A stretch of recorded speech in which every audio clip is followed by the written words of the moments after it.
एक खूबसूरत सल्तनत में एक बादशाह रहता था जिसकी 7 बेटियां थीं।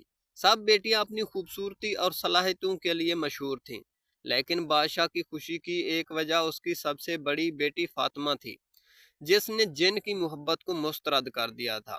ये जिन, जिसका नाम जकरिया था, बहुत जालिम और ताकतवर था, और इसने अपनी मोहब्बत की नाकामी का बदला लेने की कसम खा ली थी। जकरिया जिन ने बादशाह की सल्तनत पर हमला करना शुरू कर दिया। वो रात को गांव के खेतों को तबाह करता, लोगों को खौफजदा करता और सल्तनत में बदअमनी फैलाने लगा। बादशाह और उसकी बेटियां इस बदनामी से बहुत परेशान थे और उन्होंने जिन के खिलाफ कुछ करने का फैसला किया।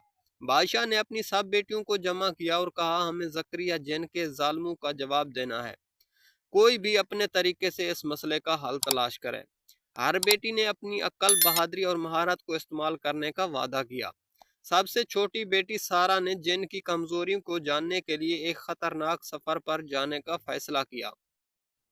सारा ने जिन के किले में छुपकर उसके राज मालूम किए। उसने पाया कि जकरिया जिन की ताकत उसके एक जादुई पत्थर पर मुनहसर थी। सारा ने जादुई पत्थर को चोरी करने की मंसूबाबंदी की और कामयाब रही। इस पत्थर को हाथ में लेकर उसने बादशाह और उसकी बेटियों को जिन की ताकत को कमजोर करने में मदद दी। बादशाह ने जिन को शिकस्त देने के लिए अपनी तमाम फौजों को तलब किया और जिन की ताकत के ख़त्म होते सल्तनत में अमन वापस आ गया। जिन ने अपनी शिकस्त को तस्लीम किया और बादशाह की बेटियों से माफ़ी मांगी।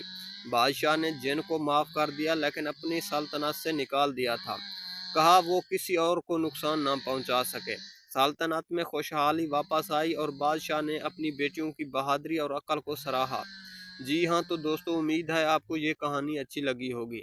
अगर अच्छी लगी है तो लाइक करें, अगर अच्छी नहीं लगी तो नो प्रॉब्लम, यूट्यूब ने डिसलाइक का बटन भी दे रखा है, आप वो भी दबा सकते हैं।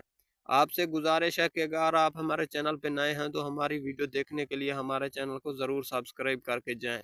मिलते हैं अगली वीडियो में, तब तक के लिए अल्लाह निगहबान।